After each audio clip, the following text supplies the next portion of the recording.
prestigiosas distinciones académicas en el Estado de México, como la Presea Estado de México y el Premio Estatal de Ciencia y Tecnología. Sus publicaciones, 8 libros, 60 capítulos y ponencias en extenso, así como 34 artículos de revistas especializadas, versan, sobre todo, acerca de las dimensiones étnica, socioeconómica y política de la Iberoamérica de las últimas décadas. En los últimos años sobresalen sus reflexiones teóricas sobre la democracia y la aplicación de estas a la historia y el presente de México. Su preocupación por el devenir secular de las divisiones territoriales del Estado de México está asociada con esta ancha línea de investigación. Su último libro se titula Estado de México, una regionalización con raíces históricas. Su último capítulo del libro, Reconocimiento diagnóstico y fortalecimiento de la democracia mexicana. Y su último artículo, Devenir de la división territorial de las actuales entidades federativas mexicanas, 1776-2019. Así que les pido un fuerte, enorme aplauso que le llegue al alma al doctor, porque es una persona jubilada ya de nuestra universidad, pero altamente reconocida por todos y por todas. Entonces, antes de su conferencia vamos a consentirlo un poco.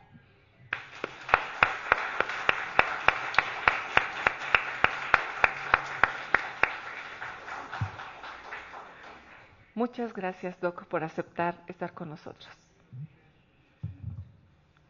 Pues muchísimas gracias a los organizadores de este encuentro. Es un honor estar por aquí. Espero que los aplausos esos me los puedan dar al final de la conferencia, que sería más positivo porque por ahora no me los he merecido todavía. Bueno, pues el título de la conferencia es el que pueden ustedes ver. Sería una propuesta para fortalecer el pensamiento científico en la educación universitaria en ciencias sociales y humanidades. Comento un poco el título porque tiene varios asuntos que vamos a estar utilizando a lo largo de toda la presentación. Por un lado, fortalecer el pensamiento científico sería el objetivo principal de la conferencia. Y exige una primera definición de qué voy a entender por científico. Entonces, por científico voy a entender lo siguiente, que es sencillo. Es el pensamiento que pretende ser exclusivamente racional.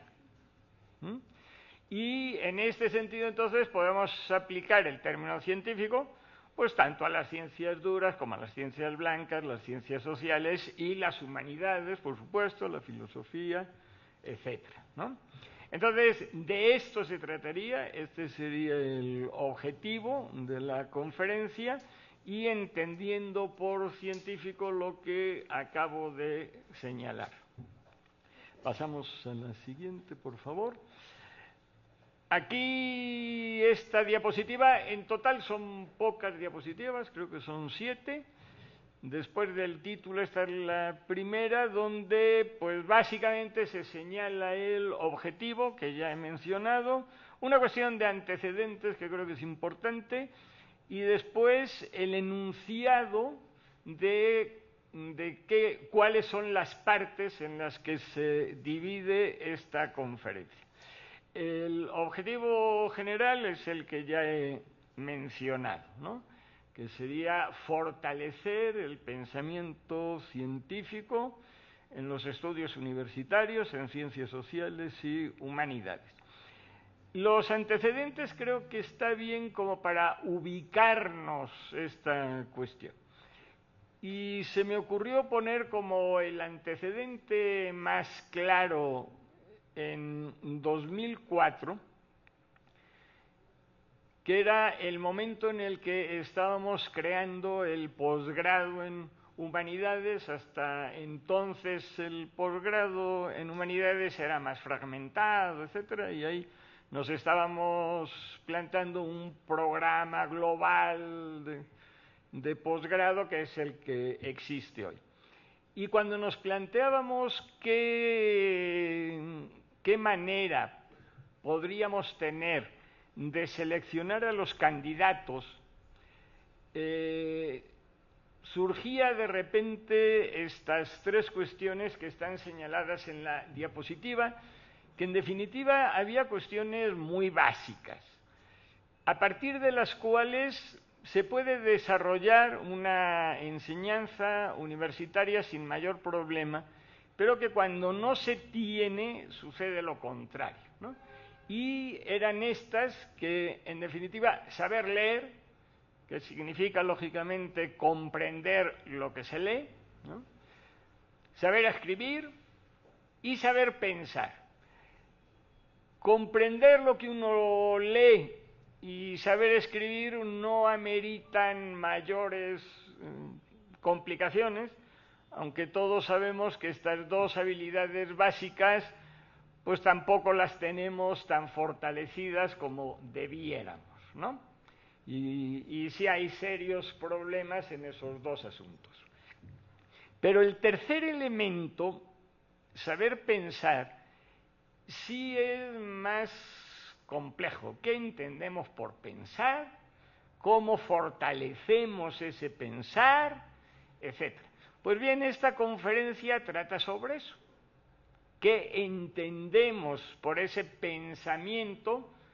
Suponiendo que nos referimos al pensamiento científico, entendido como ya lo he señalado antes, y cómo podemos fortalecerlo, ¿no? Sobre eso trata esta conferencia. Yo desde aquí muy bien no veo, no, pues lo que me temo que es una cuestión de ángulo, sobre todo. Lo que voy a hacer es abrir la presentación aquí y la voy, no, puedo, no se preocupe.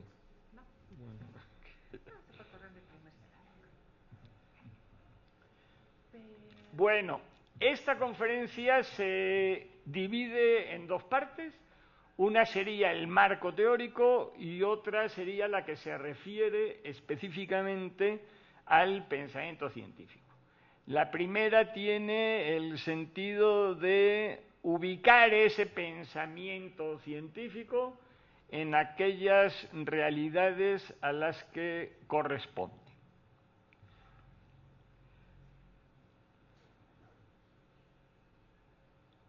Es de resaltar que este marco teórico, que lo que sí voy a hacer casi es pararme, que este marco teórico, pero voy a tener el problema del micrófono. No, está bien. Pues muchas gracias. Muchas gracias. Este marco teórico, como van a poder observar ustedes,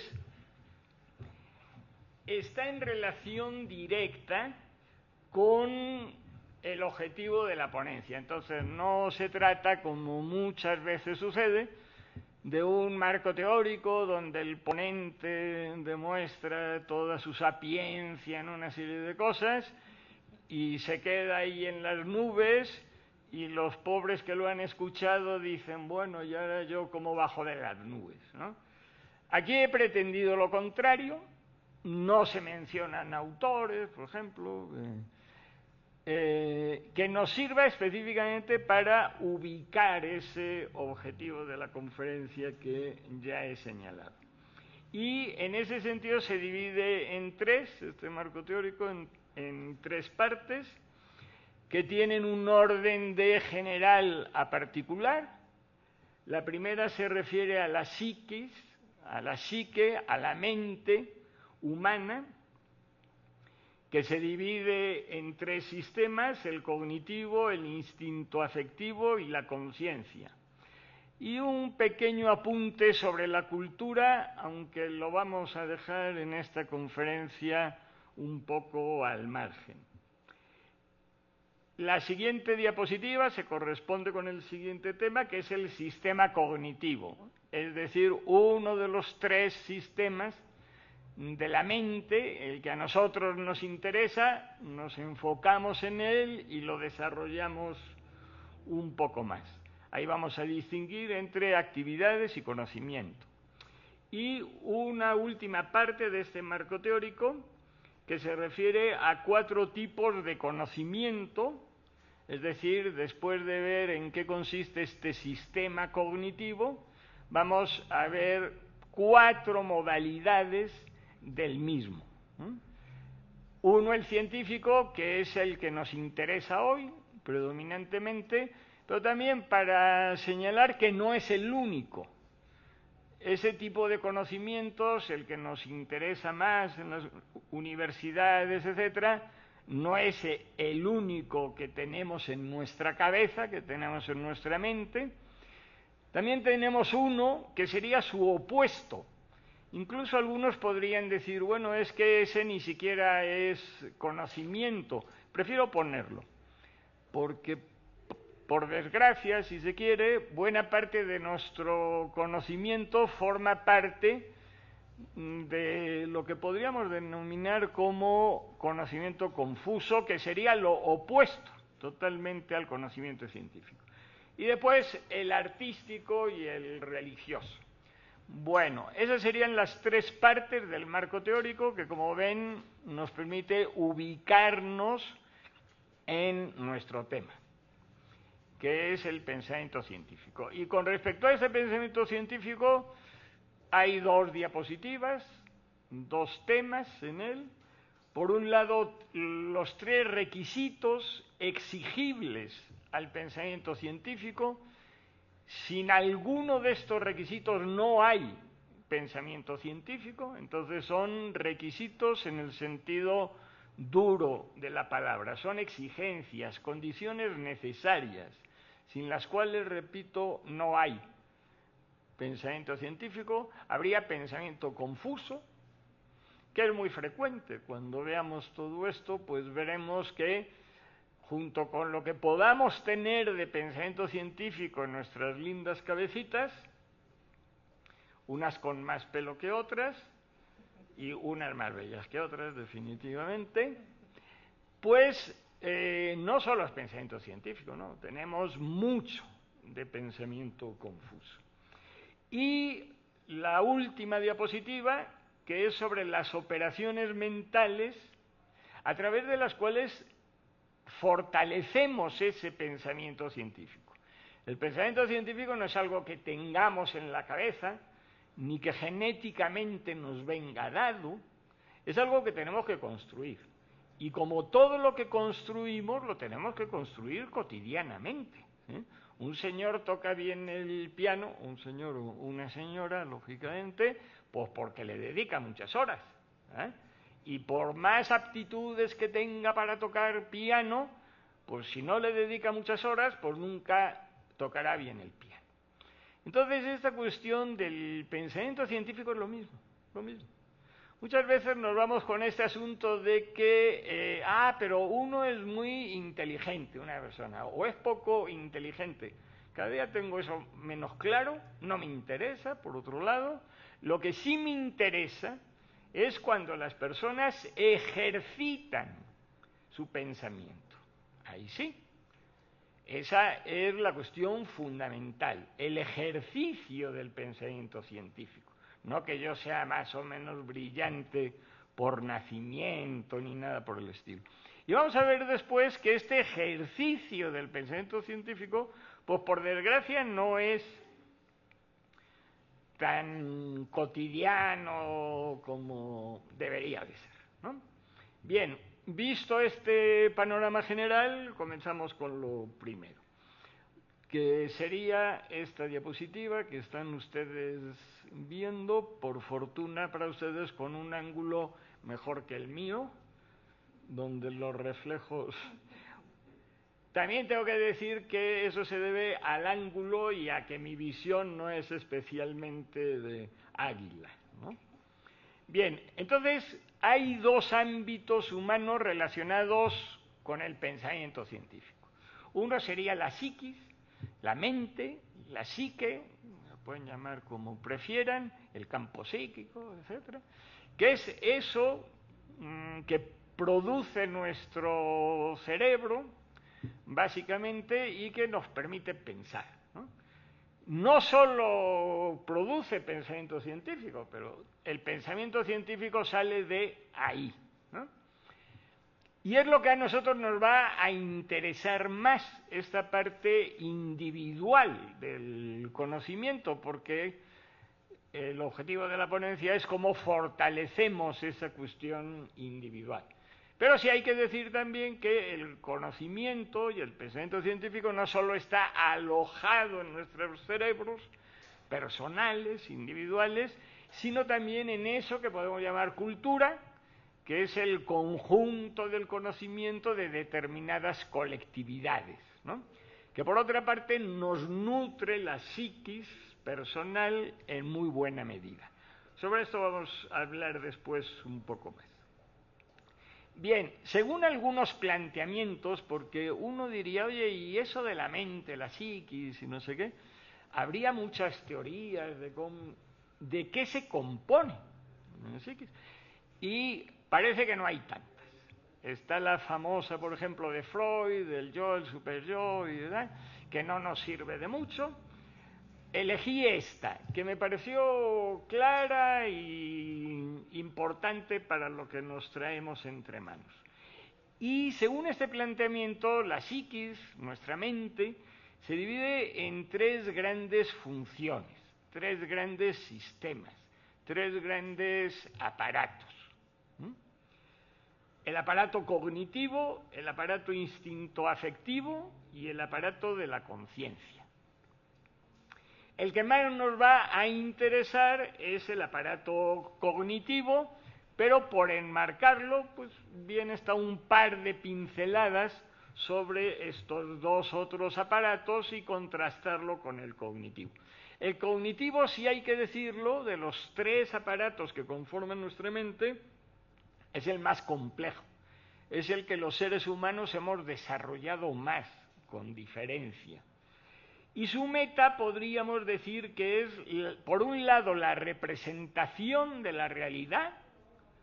Nuestra mente representa la realidad, pero también la creación de realidad y de irrealidad.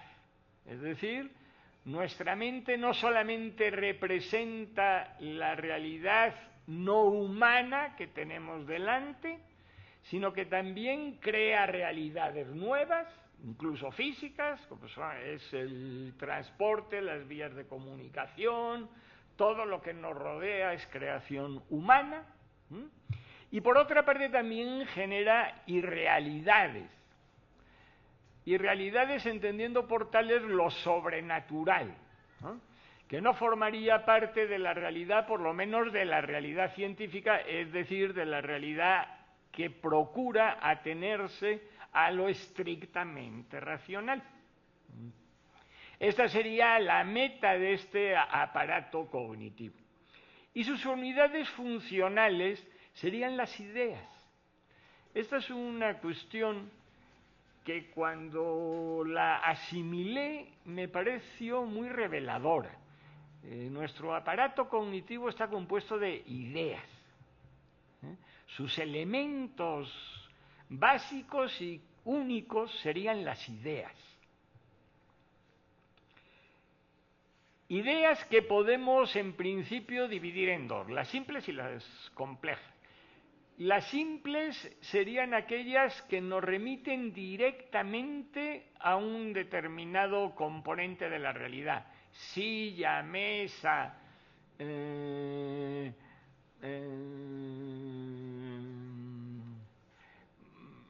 Carlos Marx nació en tal año. Pues bueno, eso es una idea simple, ¿no? Es el reflejo de una realidad inmediata que no requiere de mayor pensamiento. Y los conceptos o ideas complejas serían ideas también, pero que no son la representación de una realidad concreta, sino que para forjarlas tiene nuestro cerebro, nuestra mente, que trabajar. Y serían, pues, los conceptos de maldad, bondad, Estado, clase social, estratificación social, todas esas ideas, que son las que de forma más significativa conforman nuestro conocimiento científico, serían ideas complejas, igual a conceptos. Entonces, nuestro conocimiento no está formado principalmente por ideas en general, sino sobre todo por ideas complejas o conceptos. Entonces, esto es una cuestión que creo que es de máxima relevancia. En buena medida, se puede cuantificar el conocimiento científico de una persona a partir de cuántos conceptos tiene claros en su mente. Eso puede sonar un poco excesivo, pero sí refleja una realidad. Nosotros no conocemos nada si no es a partir de conceptos. Y los conceptos serían eso, serían las unidades básicas de nuestro conocimiento científico.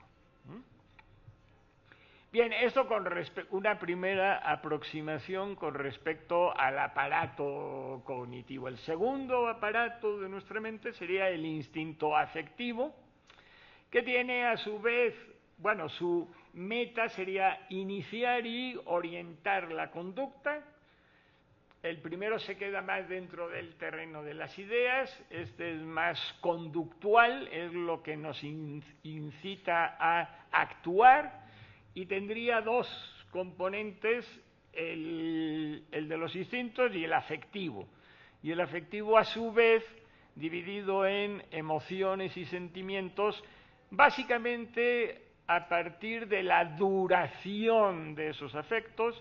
Las emociones, como la ira, tendrían una duración menor, y los sentimientos, como el amor, el odio, el resentimiento, etcétera, tendrían una duración mayor. Y por último, el aparato de la conciencia, cuya meta sería captar la realidad a través de vivencias, ¿no? Bien, esto por contextualizar, repito, el aparato cognitivo, que es el que nos interesa más hoy.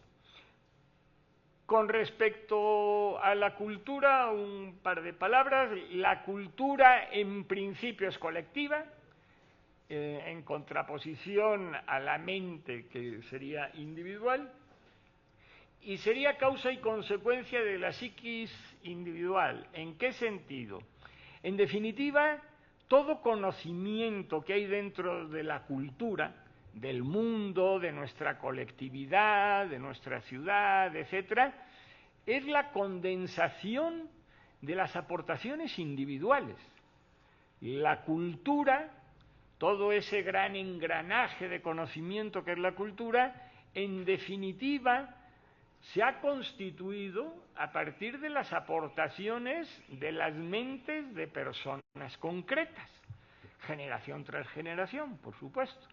En ese sentido, la cultura es deudora, es consecuencia del pensamiento personal, pero a su vez es raíz de ese mismo pensamiento individual. ¿Por qué?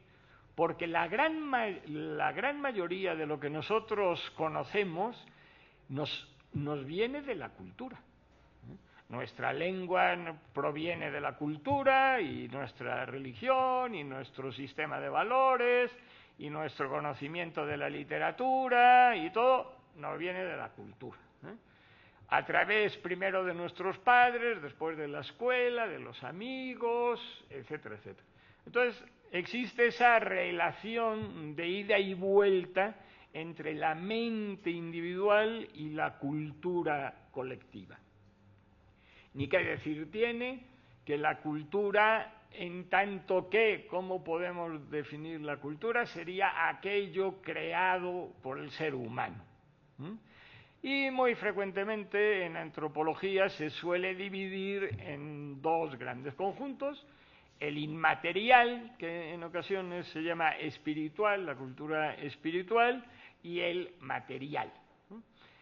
Al que nosotros nos vamos a referir, el que nos interesa más, sería la cultura, lógicamente, inmaterial, que es la que tiene que ver con las ideas, que es el tema.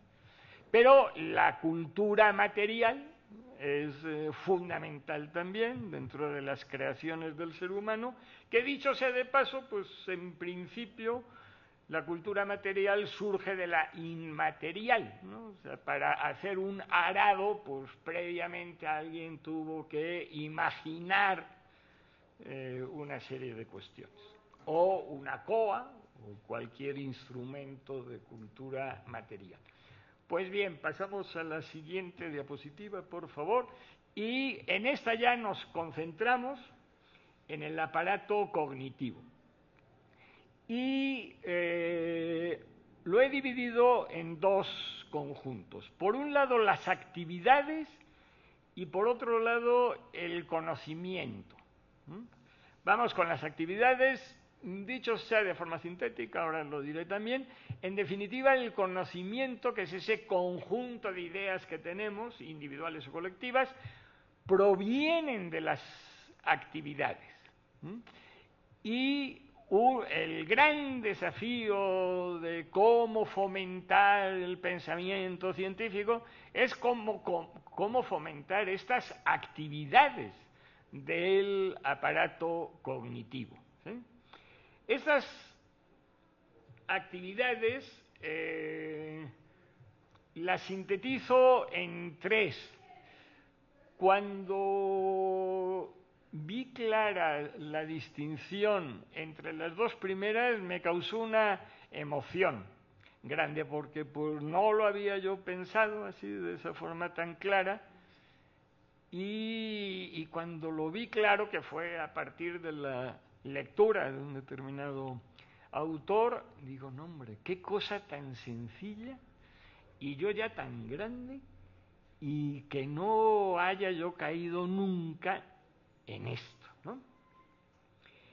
Y serían estas dos actividades primeras. Una es la de la adquisición de las ideas. Recordemos que este aparato cognitivo está compuesto de ideas, ¿no? Y bueno, pues la primera actividad es adquirir las ideas, porque pues, en principio nacemos con la mente más o menos en blanco, y según dicen algunos, nuestros 3, 4 años primeros de vida es de pura absorción, ¿no? De todo, ¿eh? Estamos no ideas solo, estamos absorbiendo de todo, pero entre ellas ideas, ¿no? Entonces la primera actividad de este aparato cognitivo, pues como quien dice, es llenarse, ¿no? Adquirir ideas. Y la segunda, tan importante como la primera, pero lógicamente posterior, que sería el empleo de las ideas. Claro, y si nosotros adquirimos ideas así como una máquina, y nos vamos a encontrar con que tenemos nuestra mente saturada de elementos caóticos, ¿verdad?, que pues, no nos sirven para mucho, más que para impresionar al prójimo.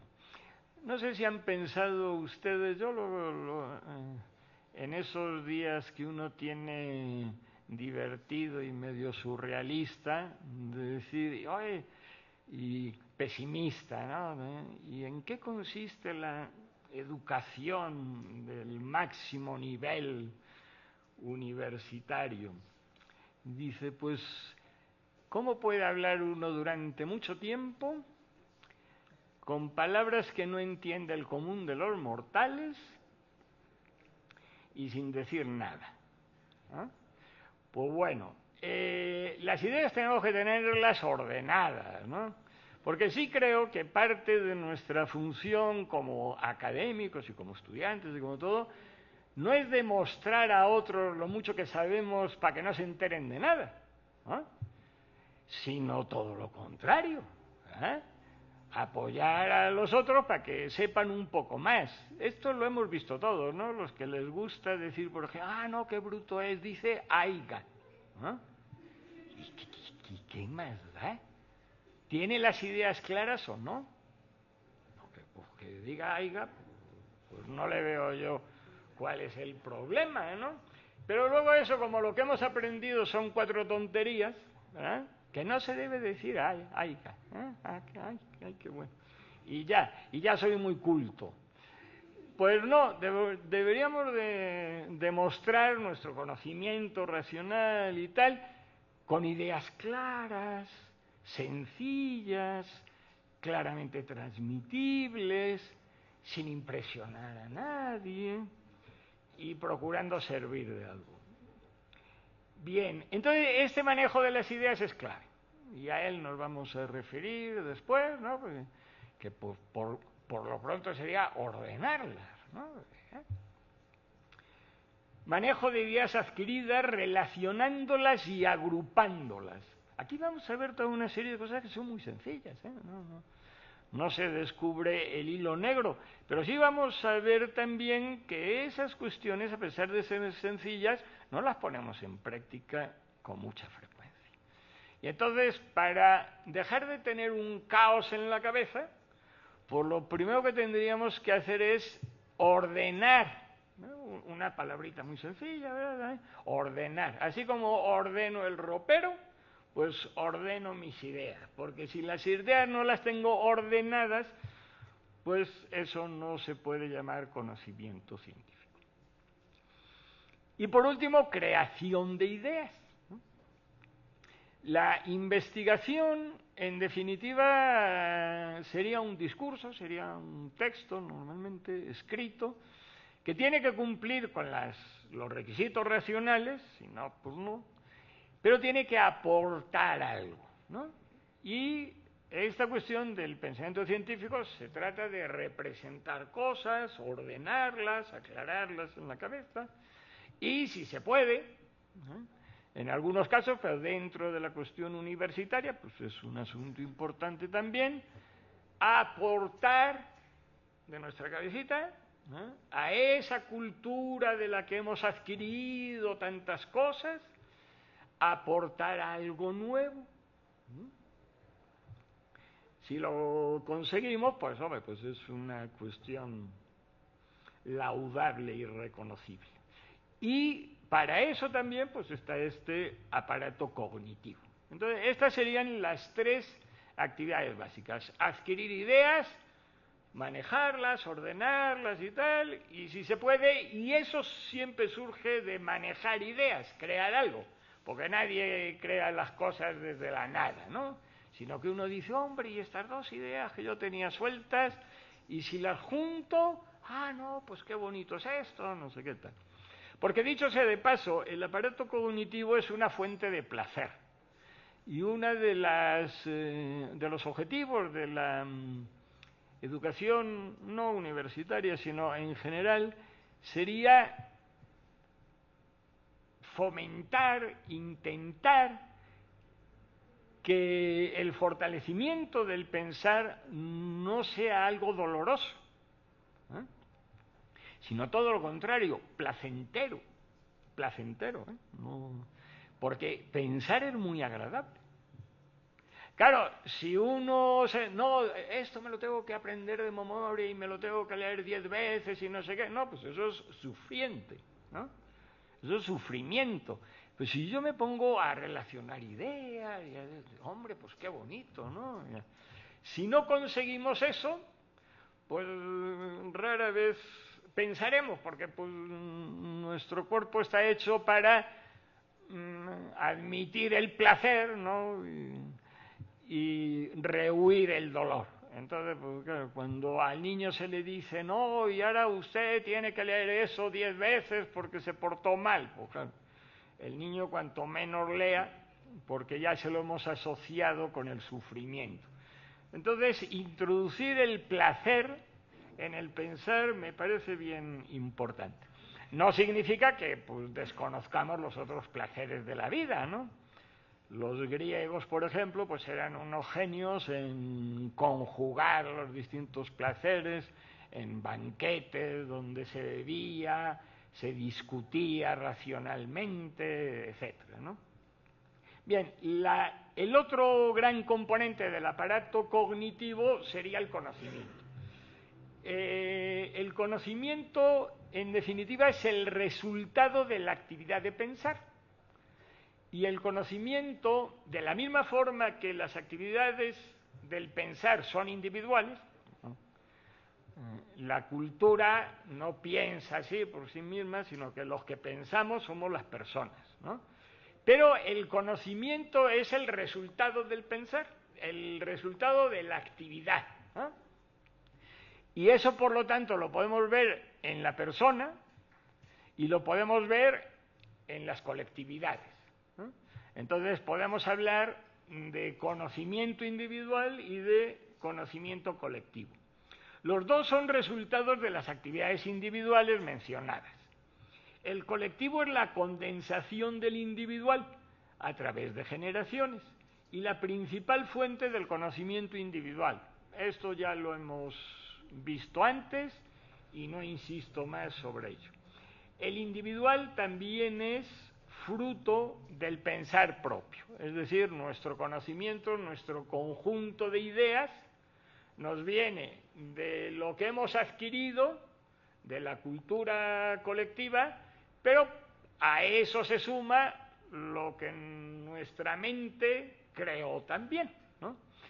Para bien o para mal, dicho sea de paso, porque la mente no solo crea cosas buenas, sino que también crea cosas malas. Bien, la tercera diapositiva sobre este marco teórico, con esta ya terminamos, es esta. Voy a ir rápido para poderme detener un poco más en lo otro. ¿Hasta qué hora tendríamos más o menos? ¿Hasta qué hora tenemos para la conferencia? Hasta las 12. ¿Hasta las 12 solo? Un poco, bueno. Entonces, sí, para media horita más a lo mejor, muy bien. 4 tipos de conocimiento, ¿no? Esto es importante por lo que señalaba. El conocimiento científico no es el único que tenemos en la cabeza. Tenemos muchos otros tipos de conocimiento y aquí señalo yo 4. Por un lado, el científico, su objetivo es comprender, explicar y valorar la realidad con mecanismos únicamente racionales, lo cual excluye lo no racional, y también crea realidades con base a la razón. No me detengo más porque sobre esto ya hemos ido hablando algo. El confuso es el contrario, ¿vale? Tiene el mismo objetivo anterior, es decir, comprender, explicar y valorar la realidad, pero con baja o nula racionalidad. Es el opuesto al científico. Hay de aquella persona que diga, ah, no, yo todo lo tengo muy claro y yo no tengo ese tipo de conocimiento porque sería manifestación de que no se conoce lo suficiente. En la cabeza siempre tenemos muchas más cosas confusas de las que serían deseables. Y tenemos que reconocerlo, pues, para que sean lo menos posible, ¿no? Bien, está el artístico, no me detengo, pero sería todo un tema. En él se incluye, por supuesto, la literatura, las artes plásticas, la música, también pondría yo la culinaria. Su objetivo principal sería la creación, no tanto la representación de la realidad, sino la creación de realidad, mentales y corpóreas, ¿no? Sin apego estricto a la razón, lo cual no quiere decir que no tengan componentes racionales.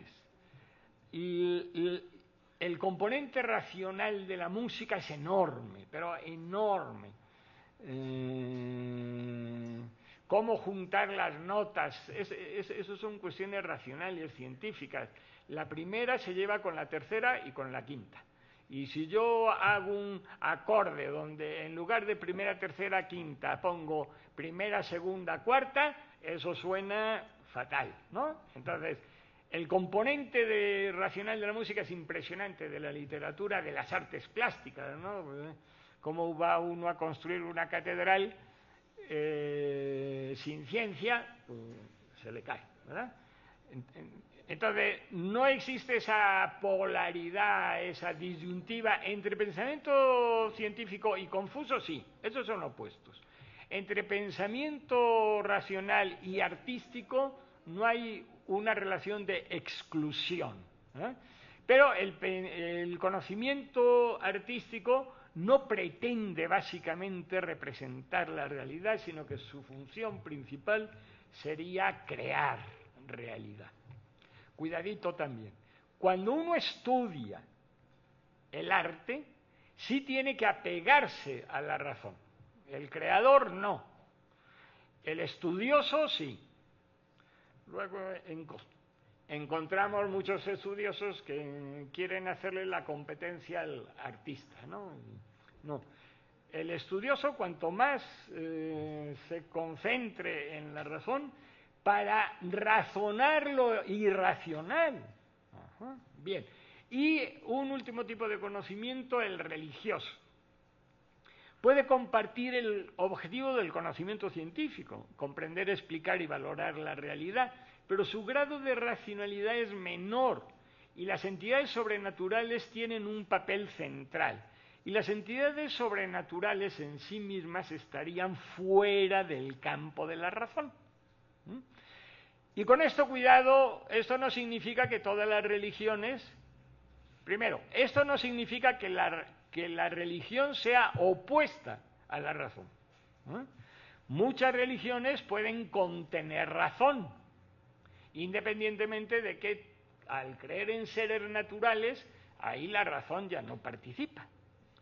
Una manifestación sería muy clara en este sentido de cómo las distintas religiones pueden tener distintas fortalezas racionales. Si uno compara Lutero con Aquino, con Santo Tomás de Aquino, lógicamente Santo Tomás de Aquino era una fortaleza racional y Lutero despreciaba la razón explícitamente. Entonces, no toda religión tiene las mismas relaciones con la razón. No insisto en eso tampoco mucho. Bien, entonces ahora pasamos ya directamente a la cuestión del pensamiento científico. Son 2 diapositivas. La primera expone lo que creo que son los 3 requisitos del pensamiento científico. Sin alguno de ellos no hay pensamiento científico. Y después vamos a ir con la cuestión de las actividades cognitivas. Bien, los 3 requisitos estos. Claridad o univocidad de las ideas. ¿Sí? Que las ideas, sobre todo las ideas centrales, que empleemos sean unívocas. ¿Así? Ni más ni menos. Luego, en las tesis y referido a los conceptos más importantes, sería lo que se le llama la precisión conceptual. Entonces, no se vale que yo emplee los mismos términos con distintos significados. Eso sería propio del pensamiento confuso. O de cierto pensamiento artístico, ¿vale? La poesía sin ambigüedad probablemente no existiría. Entonces, en la poesía la ambigüedad manejada de determinada manera es algo positivo.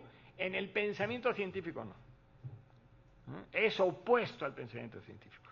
Toda idea se tiene que emplear de manera unívoca, es decir, siempre con el mismo significado. Cuidadito en este sentido, porque hay algunos que dicen, tienen como un mantra de redacción que es de no repetir las mismas palabras.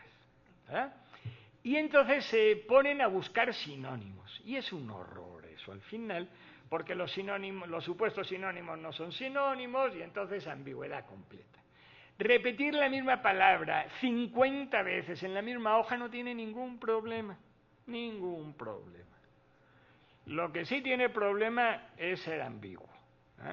Y si yo defino un concepto de una determinada manera, no debo de buscar sinónimos. Por favor, repítanlo 10 veces, 20 veces. Porque si le cambio el término, pues estoy metiendo ahí la posibilidad de un cambio de significado. Bien. Otra, coherencia entre las ideas. Las ideas no solo tienen que ser claras, sino que tienen que ser coherentes entre sí. Pues sí, no se vale que en la página 1 diga una cosa y en la página 2 diga otra, ¿verdad? Esto en el pensamiento confuso es constante, ¿verdad? Es la verborrea, es el cantinflismo, ¿verdad? Donde uno habla, y no, hombre, no, eso ya... mil contradicciones, mil ambigüedades, pero qué bonito hablo, ¿eh? Hombre. Eso que lo hagan los políticos está bien porque es parte de su función. Que se haga en la academia está muy mal, ¿no? Los políticos sí, porque es parte de su mal rollo, dicho sea de paso, pero bueno. Y por último, y no menos importante, claridad de cada idea, coherencia entre las ideas y orden de la información, organización de la información. Si la información no está organizada, no hay conocimiento científico, ¿verdad? Y en principio, organizada es ordenada, así como el closet, ¿verdad? Y, no, pero yo, mi cabecita linda, creativa, ¿cómo me dicen que yo tengo que ordenar? No, eso es para los plebeyos. No. Mi profundidad me impide decir las cosas claras porque mi pensamiento es muy profundo. No, eso no es pensamiento, eso es ambigüedad vacilada. Bien, entonces la información tiene que estar ordenada. Información, en definitiva, ¿qué es? El conjunto de ideas, ¿no? Ordenada. La información debe estar agrupada en conjuntos, así como mugres computadoras. Así, ni más ni menos, ¿verdad? En la computadora, quien tenga todos sus archivos ahí sin organizar en carpetas, pues eso será reflejo de su mente confusa. La computadora tiene que estar... Todo archivo tiene que estar en carpetas, y las carpetas dentro de carpetas, y dentro de carpetas, y dentro de carpetas. Eso es el único orden posible. ¿Sí? Y mi cabecita, tan creativa, tan linda y tan sublime, tiene que hacer lo mismo. Carpetas dentro de carpetas, dentro de carpetas. Porque esos son conjuntos de conocimientos. Y si yo no tengo delimitados esos grupos de ideas, pues lo que tengo es caos. No hay otra. La organización debe estar agrupada en conjuntos, que serían eso, carpetas, mugres carpetas. Criterios de organización, pues hay muchos, ¿no? Algunos. Una clasificación. Siempre que vean una clasificación de algo, valórenla mucho, porque la clasificación es un orden de una serie de cosas, ¿no? Que esté hecha mejor o peor es otra cosa. De general a particular, ¿no? Mi marco teórico pues está ordenado de general a particular. Orden cronológico, espacial, etcétera. Pero que tenemos que tener ordenada la información, no cabe duda. Si tuviera más tiempo, si alguna vez les interesa y quieren que lo desarrollemos en otro momento, por mi parte, encantado, que sería esa cuestión de la una clasificación general.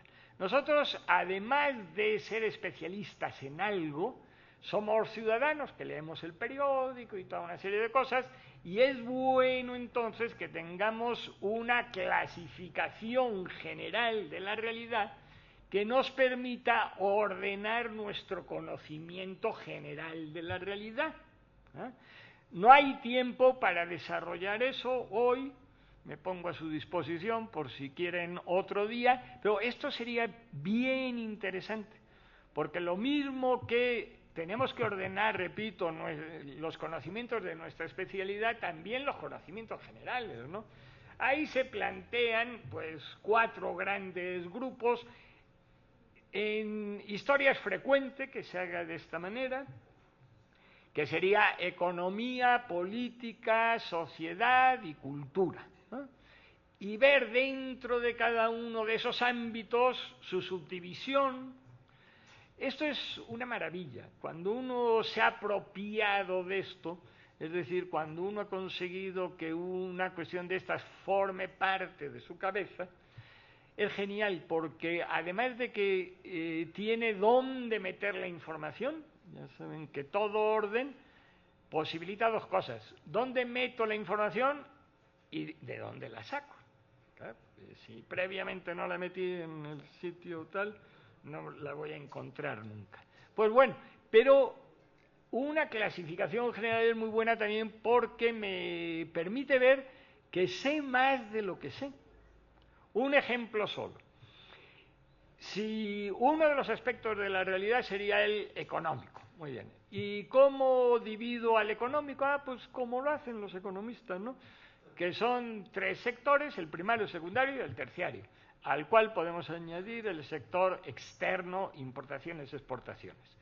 ¿Y el primario en qué consiste? Pues es aquello que tiene que ver con la producción y distribución de bienes sin transformar, ¿no? ¿Y cómo divido esos bienes sin transformar? Pues en agricultura, ganadería, minería, ¿no?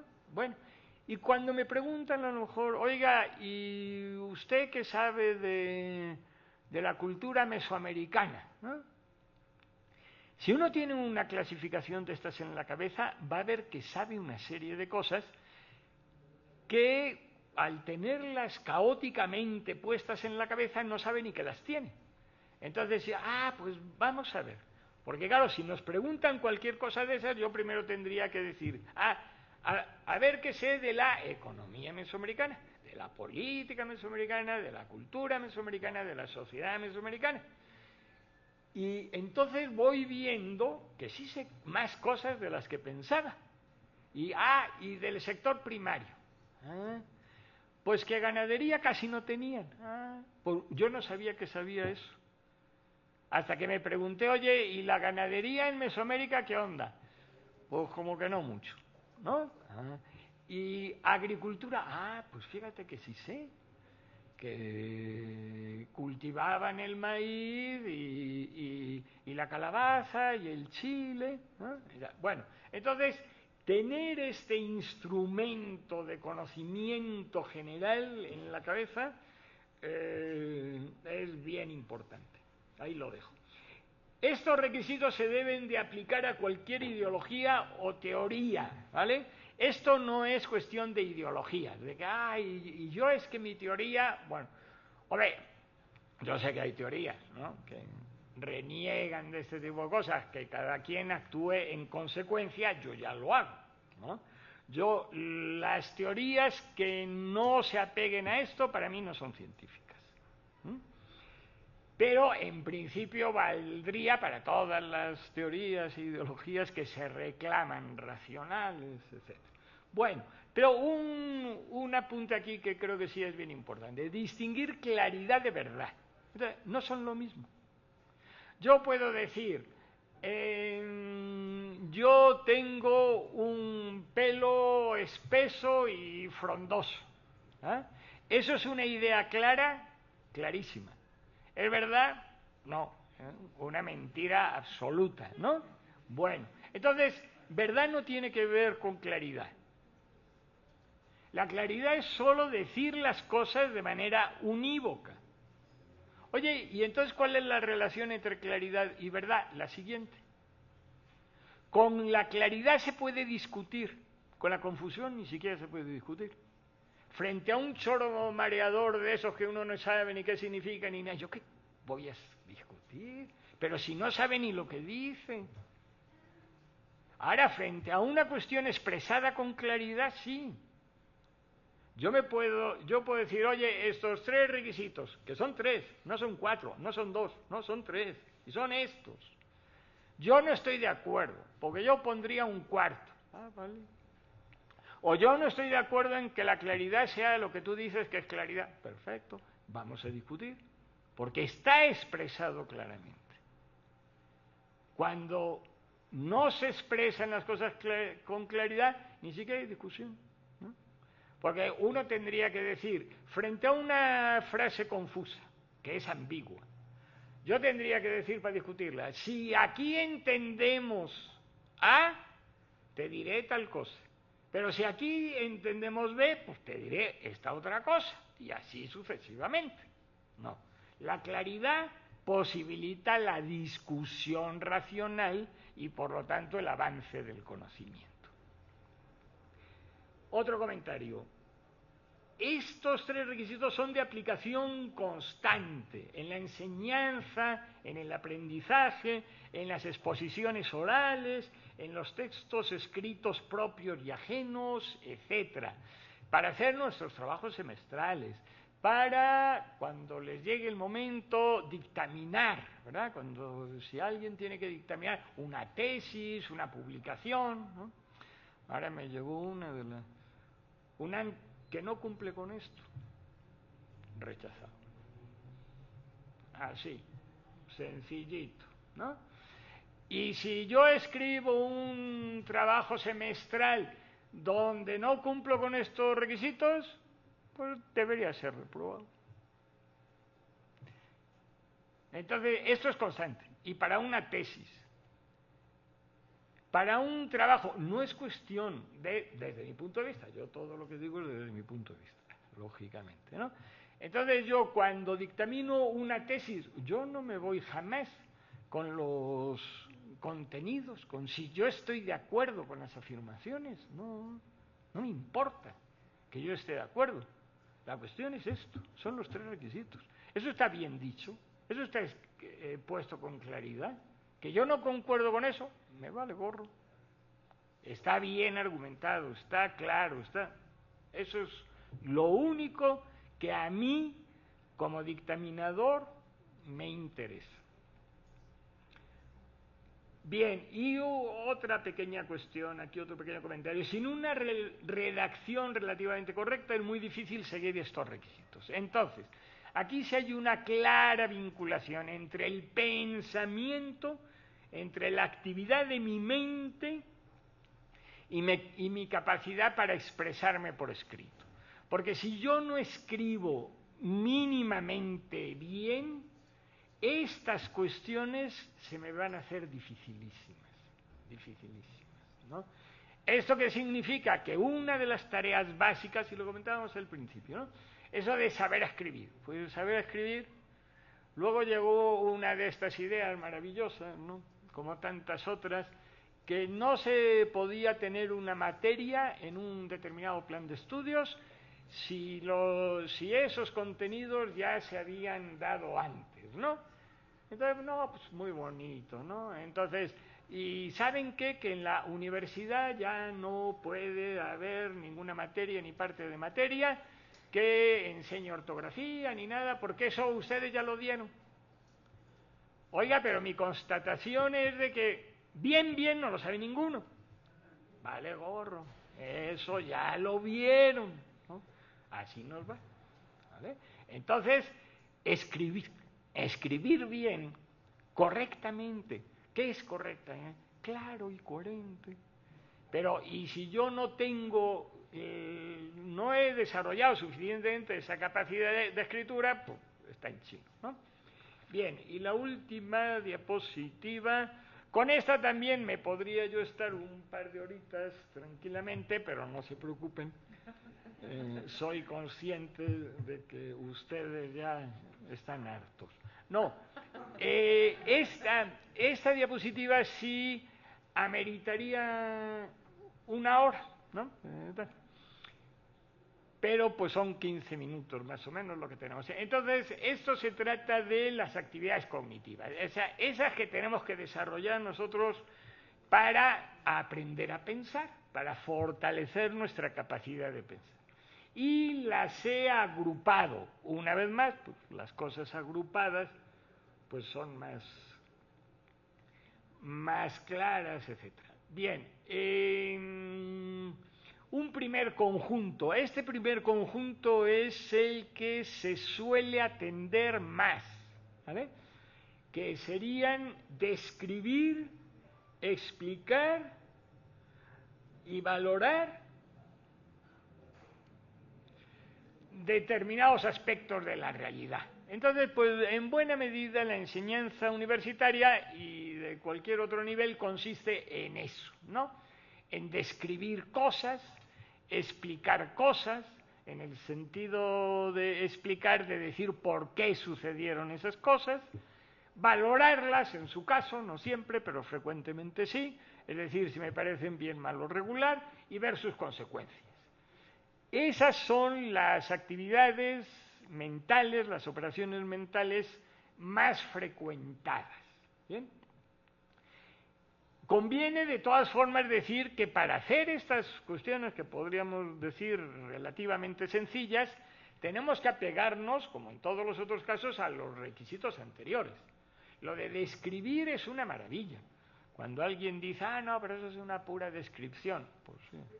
Si yo me quiero enterar de qué sucedió en la Revolución Mexicana, salud, pues voy a ir a un texto donde me lo describa, porque si voy a un texto donde le vale gorro lo que sucedió y lo único que me quiere transmitir es su interpretación de lo que pasó, pues probablemente no me entere de nada de lo que pasó, ¿no? Ahora, una buena descripción tiene que ser una descripción ordenada, clara y coherente, ¿no? Bien, dejo eso. Aquí una acotación. Yo meto aquí un concepto con frecuencia que es el de apropiación, ¿vale?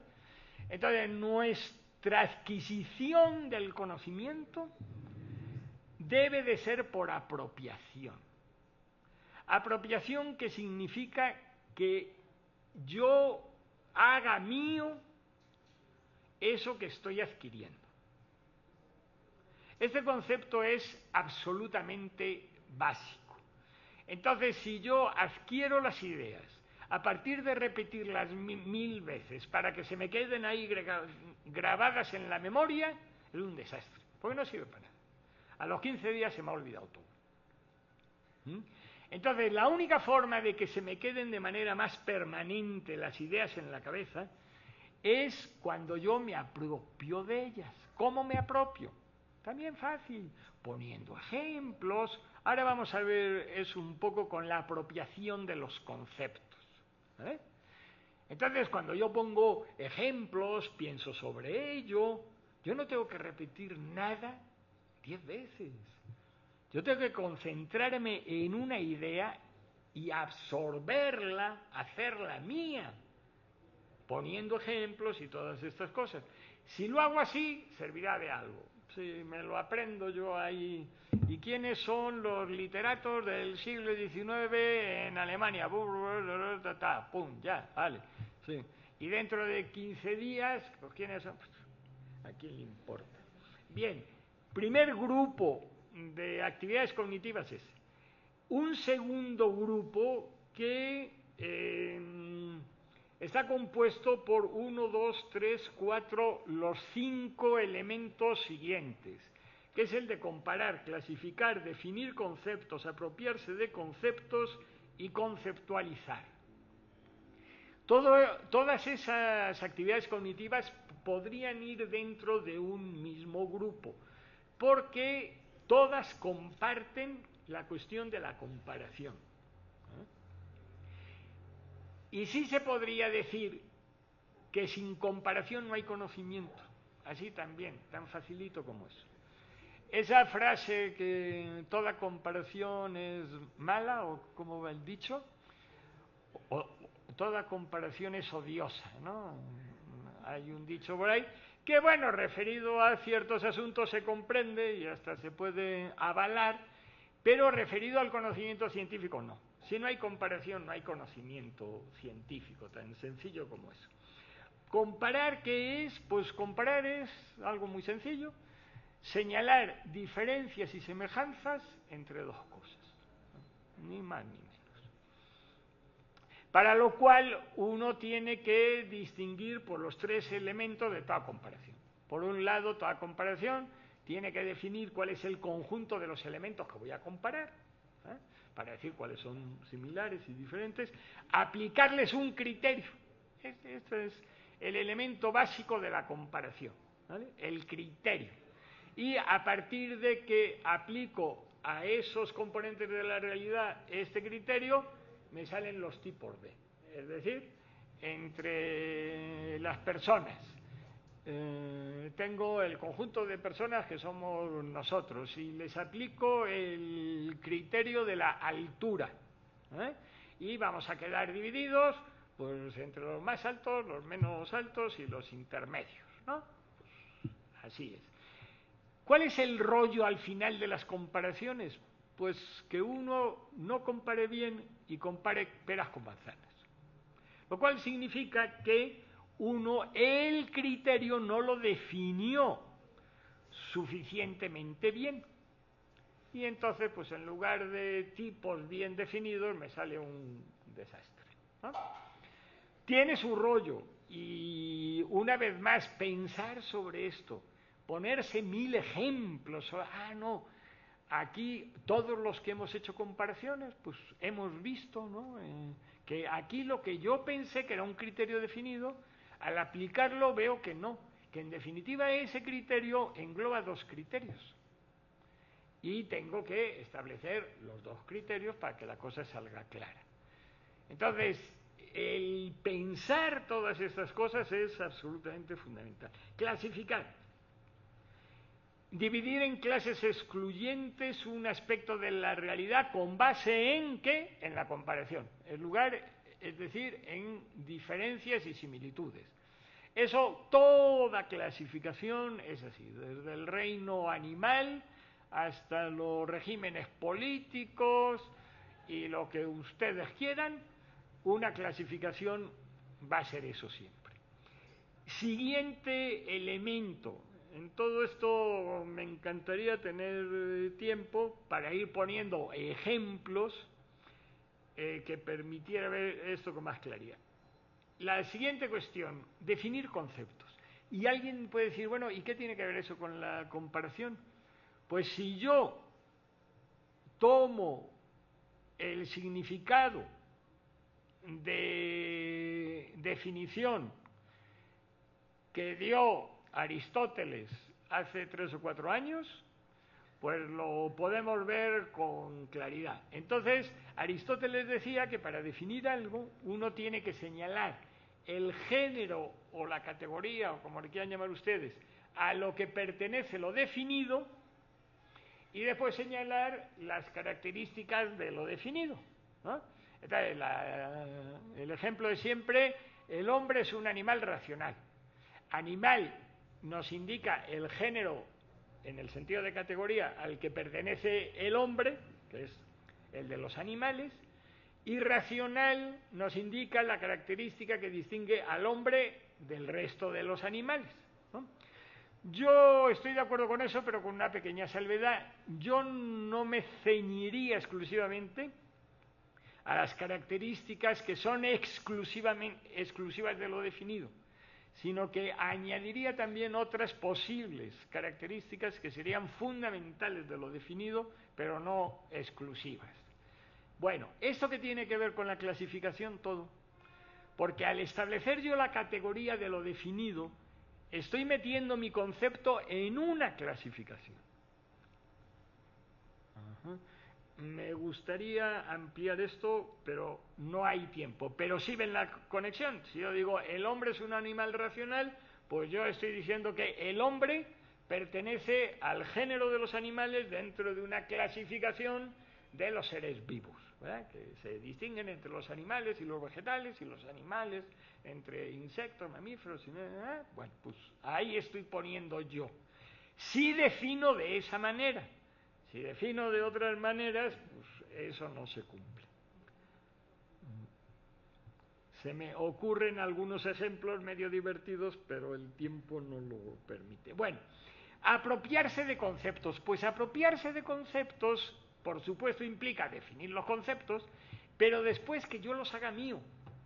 Entonces yo, ante una definición, como puede ser esa, ¿no? El hombre es un animal racional. Claro, esa es muy sencillita, ¿no? Pero si es un poquito más compleja, la repito 10 veces hasta que se me quede. O me pongo a pensar, esto, primero dice que el hombre es animal. Voy a pensar sobre eso, ¿no? Pues eso significa que el hombre es lo mismo que una vaca y que un mamífero y que una cucaracha. Pues mira, qué divertido. Y todos somos lo mismo, pues sí. En tanto que somos animales, todos somos lo mismo. Irracional. ¿Y eso qué? ¿Y qué entiendo por racional? Y me puedo echar 4 días pensando en lo que significa racional, dicho sea de paso, y si las ballenas son racionales o no, una serie de cosas. Y después de hacer esos ejercicios, yo ya lo hice mío, y eso ya no se me olvida. De una forma más divertida, menos sufriente y muchísimo más efectiva. Un poco lo contrario de apropiarse los conocimientos sería conceptualizar. No hay conocimiento si yo no conceptualizo la realidad. ¿Qué es conceptualizar? Es que yo, ante determinada parcela de la realidad, le aplico un concepto. Pues a esto yo le llamo así. Le llamo régimen político, le llamo municipio, le llamo edificio, le llamo X. La enorme ventaja de conceptualizar, los conceptos que debemos emplear deben ser lo más universales posible. Y eso me permite entonces comparar esa parte de la realidad con todas esas partes de la realidad en distintos países y tal que entran dentro de ese mismo concepto. Aquí hay unos ejemplos que podrían ser muy significativos y que por el motivo ya aludido me los callo. Bueno, terminando, una pareja también que podríamos verla como pareja de actividades que sería analizar y sintetizar. Analizar, dividir un todo en sus partes y sintetizar por lo contrario, ¿no? Tareas fundamentales también, pues en cualquier texto, ahora sí diríamos, de cierta envergadura, ¿no? Si yo no analizo, si yo no divido un todo en sus partes, estoy en el caos, estoy en el pensamiento confuso. Necesariamente tengo que dividir en partes, por variables, por actores de mi investigación, etc. Si yo no divido y después en la exposición no me atengo a esa división, pues estoy en el caos. Y termino con la cuestión de la argumentación, muy brevemente.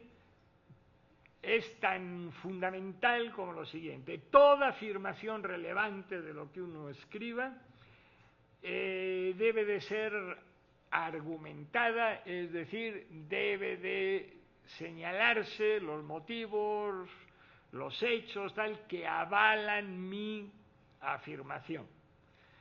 Como dictaminador de muchos textos, se ve con relativa frecuencia que una persona repite 5 veces la misma afirmación y pensando que por repetirla más la está argumentando. Pues no. Tú la puedes repetir 1000 veces. Si tú no dices cuáles son las razones en las que se basa tu afirmación, pues no estás argumentando y tu afirmación no sirve para nada. Bueno, pues muchas gracias por su paciencia y atención, y aquí me callo.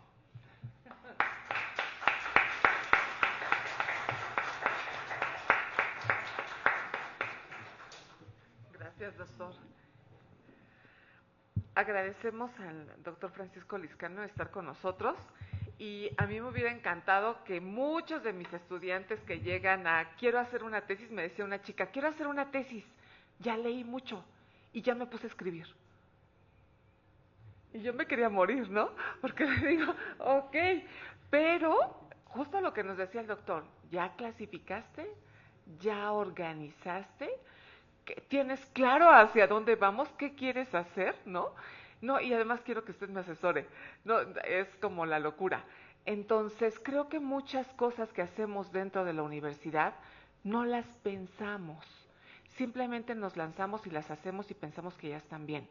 Pero si las identificamos, así como nos las mostraron hoy en esta presentación, nos damos cuenta, ¿no?, que a veces hacemos cosas que no están tan bien, porque no tenemos claros los conceptos, porque dijimos una cosa en una página y en la otra estamos con una contradicción tremenda y no hay coherencia, o porque no está organizado lo que estamos planteando.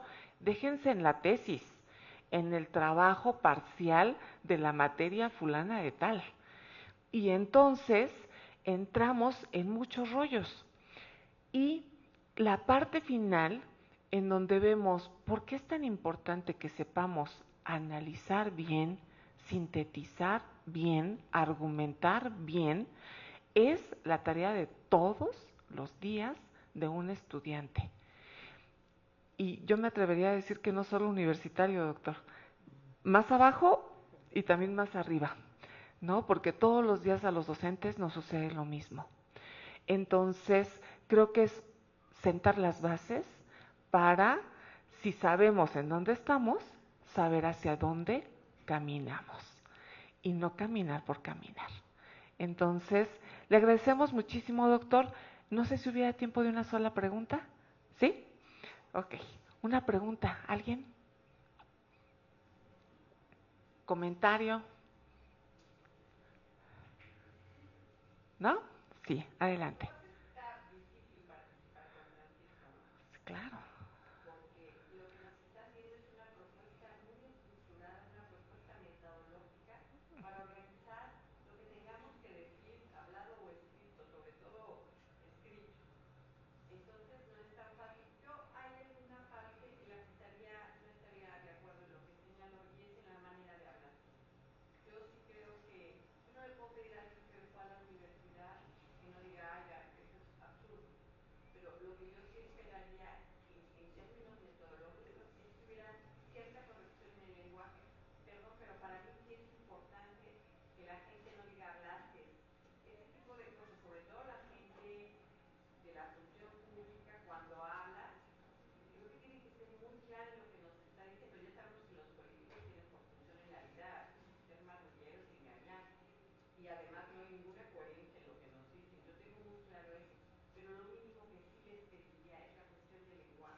Bien, yo sostengo lo dicho, si acaso con una pequeña matización, ¿no?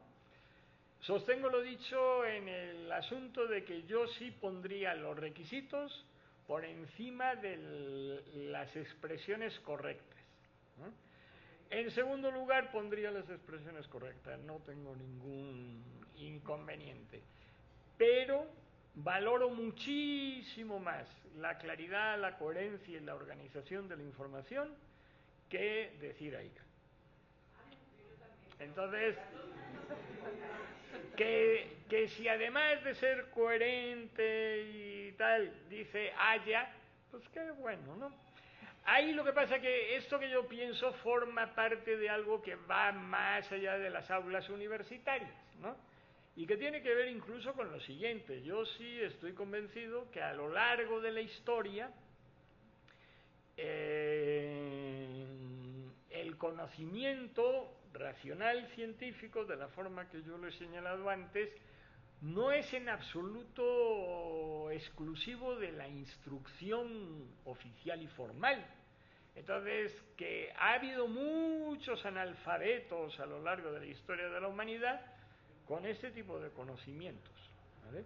Y las generaciones que fueron construyendo esa nueva planta que se llama maíz y no sé qué, pues probablemente pues hablaban como les daba la gana, bien, mal o regular, y sacaron el maíz que conocemos de una plantita silvestre más o menos despreciable, ¿no? Entonces eso tiene que ver un poco con esta cuestión, ¿no? Estoy de acuerdo en que es importante emplear la lengua de la mejor forma posible, pero en primer lugar, claridad, coherencia y organización. Si además de eso se habla bien, qué bien. Si se habla bien, sin claridad, coherencia y tal, a mí, o dicho sea de otra forma, ¿qué prefiero ser una persona que diga aiga y su pensamiento sea claro, ¿verdad? ¿O prefieres una persona que diga haya y que la escriba con su H y con su Y y no sé qué y tal, y que sea confuso tal? Ahí sí me quedo con el haya.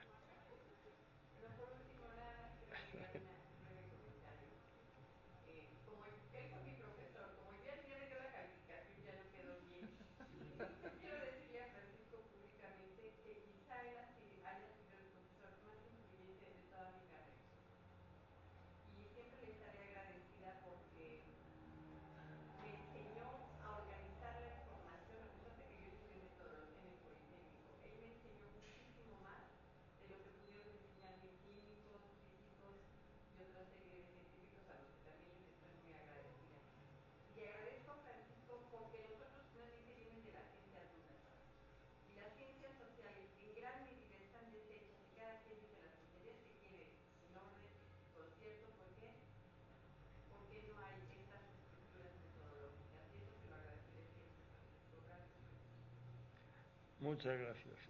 Bien.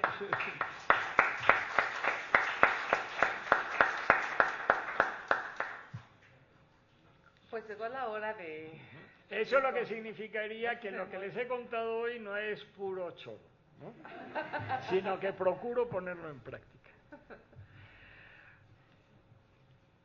Entregamos al doctor Francisco Lizcanos Hernández la siguiente constancia: por tener a bien impartir la conferencia magistral El papel de los conceptos y las habilidades cognitivas en la enseñanza de las ciencias sociales y las humanidades, en el marco de las actividades del segundo cronoloquio, encuentro de estudios de literatura y lingüística, tiempo hispanoamericano, aprobado por los HH Consejos Académico de Gobierno en sesión conjunta del 11 de julio del 2023.